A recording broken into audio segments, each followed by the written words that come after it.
They can imprison me. They can arrest me. But I tell them, they still will not win. Itaga nila yon sa bato. Gunggong, win saan? Ano pinagsasabi mo yung win? Isa kang mandarambong. Isa kang manloloko. Harap-harapan niloloko mo ang mga Pilipino. They never win, never win. Oo, they never win. Doon ka sa kulungan magpaliwanag. Huwag ka magpaliwanag sa barangay. Sa kulungan ka magpaliwanag. Plunder, bribery, ang kaso mo, gunggong.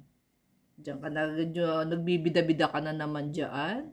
Ano, pa-victim, gunggong. Tumanggap ka ng 75 million from, government contractors para sa iyong campaign election. Ano ang kabayaran? Ano yung utang na loob na pinagsasabi mo doon sa iyong mismong show? Doon po sa mismong programa niya, siya mismo nagsabi. Yung mga kaibigan niya, nag-ambag-ambag. 3 yung kasama si Mike Defensor Santiago.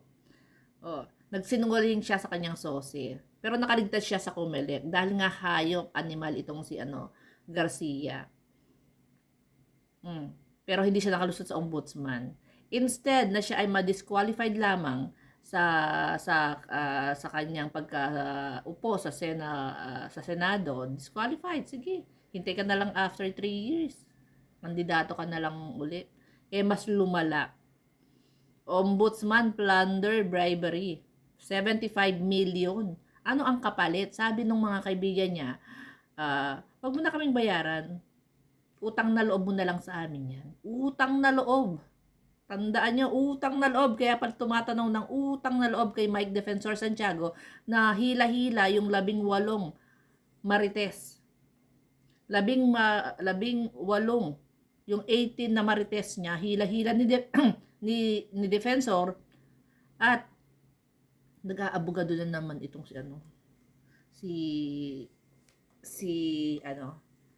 Aso, si Marcoleta. Wala tong ginawa, simula na maging senator ito, walang ginawa kundi mangolekta doon sa mga pinagtatanggol niyang mga kliyente, gaya ng mga diskaya. So yan. So ano sinasabi niyo, never win. Doon ka magpaliwanag sa kulungan, gunggong. Hindi mo kami maloloko. Buti nga sa'yo, plunder. Yan. No bail. No bail po yan. Doon ka magpaliwanag sa kulungan. Leche ka. Hindi ko nga po alam kung ano mga pinagboboboto nito mga DDS na to. Nanggigigil ako eh. Lahat po ng basura sa kalsada, pinasok po lahat nila sa Senado. Lahat po ng basura, inilagay nila sa pwesto. Ganyan po sila katitindi ang mga jutak. Lakas ng mga sayad. May mga sayad din.